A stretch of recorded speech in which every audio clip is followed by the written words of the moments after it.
Magandang araw kaibigan, ang ganda ng pag-uusapan natin. Senador, nagsalita na, gustong paglaruin ang naturalized, especially Justin Brownlee sa PBA bilang local. Maganda talaga yan mga kaibigan. At pag-uusapan din natin ang greatest import, multiple MVP at reigning MVP ng NBL, Bryce Cotton.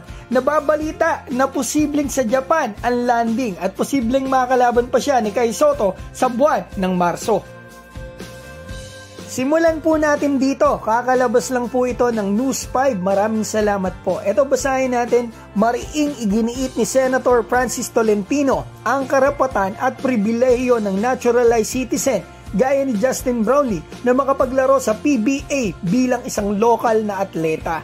At eto, nakikita pa natin yung ibang detalye dito ayon mismo sa News 5. Yan, basahin natin mabuti mga kaibigan. Pero eto yung gusto kong mabasa po ninyo, yung kahulihan. Eto, kinuwestiyon ng senador ang aniyay discriminatory policy ng PBA na nagbabawal sa naturalized athletes gaya ni Brownlee na maglaro bilang local player. Gayong ganap ani ng senador na Pilipino si Brownlee sa ilalim ng batas. Honestly mga kaibigan, na gusto ko po itong mga sinabi at suggestion ng ating senador. Gusto ko rin po talaga mga kaibigan maging local yung mga naturalized natin dito sa PBA. Gaya doon sa Japan B-League, local yung mga naturalized. Kasi sa batas nga po pasok sila. At yung puso ng mga yan mga kaibigan, pusong Pinoy na po ang mga yan. Ang maganda pa, magiging mas competitive yung liga natin. Kasi papasok Andre Blatch, Ange Kouame, Justin Brownlee, Benny Boatwright. Ang suggestion ko lang po mga kaibigan for example, next season ito ipapatupad. So, ang gusto ko sana, idadrop yung apat na yan sa apat na nasa baba ng standing after ng season na ito. Doon sa pinakamahihinang team mo sila ilalagay para lumakas din yung mahihinang team at mabalanse ang lakas ng bawat team sa PBA. Mas competitive, sigurado papanoorin po talaga yan ng mga fans. Anong masasabi mo? E-comment mo sa baba at eto na ang next topic natin.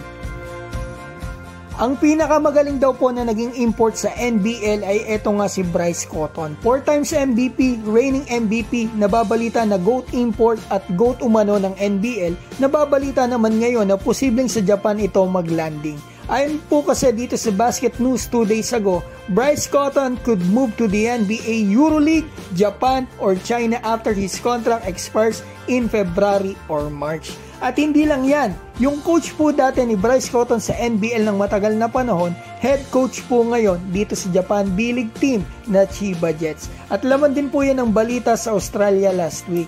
Ang posibleng reunion nga ni Bryce Cotton at ng coach ng Chiba Jets. So napakalaki po talaga ng tsansa na Japan ito maglaro at malaki pa ang sahod. At posible po siyang makalaban ni Kai Sotto sa March 26 sa Chiba Jets kapag dito na nga ito tumungo sa game nila. Kasi tapos na po ang kontrata ni Bryce Cotton sa time na yan mga kaibigan. At tapos na rin ang NBL season yan. At si Kai naman po, ang susunod na mga games niya, eto, Kyoto Hanaris. Magandang game to para kay Kai. Malalaki po kasi ang players nito, 4 pa.